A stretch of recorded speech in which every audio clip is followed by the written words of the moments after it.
all of public attention and initiated a very vivid public debate. It was similar with the performance that I took part in, and it's called hypermnesia, which is a psychological term which describes a memory phenomena that provides individuals with an abnormally strong memory of the past, and it usually occurs in connection with a strong emotional events, where the intensive feelings connected to the memories block the normal process of forgetting. So we gathered the clue of 8 actors and actresses from Serbia, Bosnia, and Kosovo, who shared their personal stories, their personal memories. In many situations, we as a theater group were the first one to hear about those events which were crucial for them in their creation, in their personality formation. Being very honest, this performance triggered numerous discussions between the audience and the actors, also initiating a debate on the gap between the official narratives and what our personal experiences are. And driving from that experience of the power of the oral histories and personal testimonies in the theater during my stay in Colombia this semester within the framework of the Fellowship for Historical Dialogue and Accountability, I've been developing a theater project which would be the documentary performance realized in Prijedor, Refik's hometown, and my idea is to go and collect oral histories or life stories of the people from one class who were around 18 years at the moment when the war began, and to trace down what are their personal relationships during the war, after the war, and nowadays.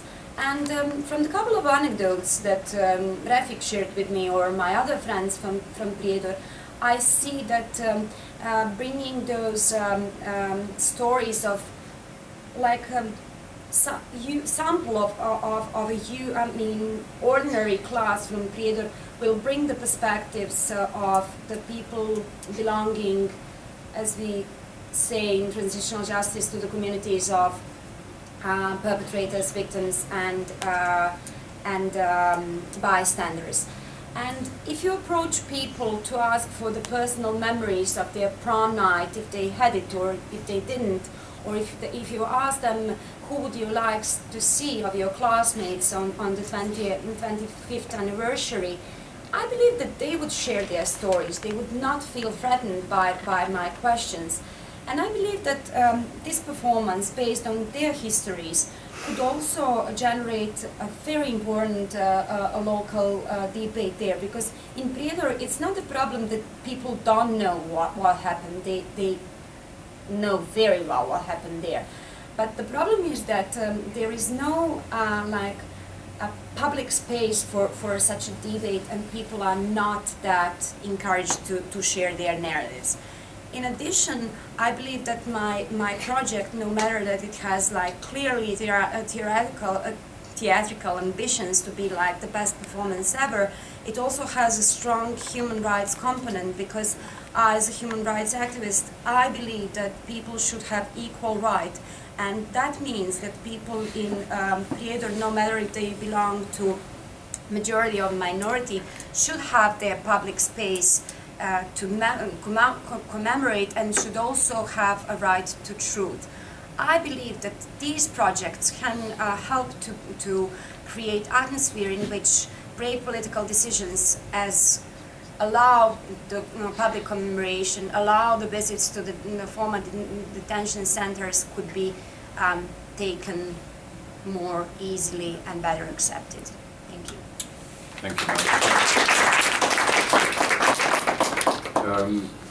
Before I go to the next presentation, it's very interesting. I have a friend in the audience also, Melissa Delbegovic, who is working on a project. I don't know whether you are still involved, but which is marrying these two presentations in quite an incredible way, because she is working on video games, dealing with issues that we are discussing, and having a child who lives in the virtual world of video games that has its own structure, society, and discourse. I think that is also an area worthy of exploring.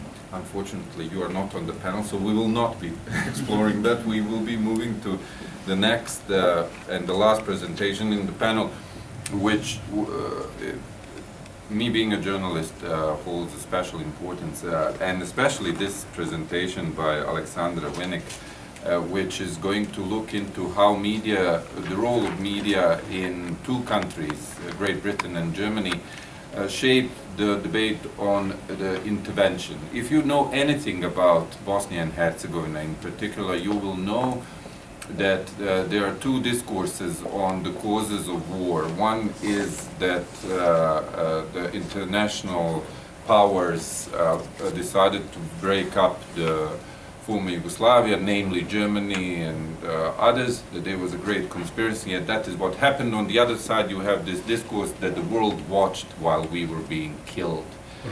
And the truth is, of course, as everywhere, somewhere in between. But there is one very important quote that talks about this, and I don't know whether you have it in your presentation, but if you take into account, for instance, that the role of media in foreign media, British media in particular, in Bosnia includes, for instance, discovery of concentration camps, which these people are credited solely with these camps being closed. They may have been closed anyway due to whatever attention, but it was their reporting that forced the issue.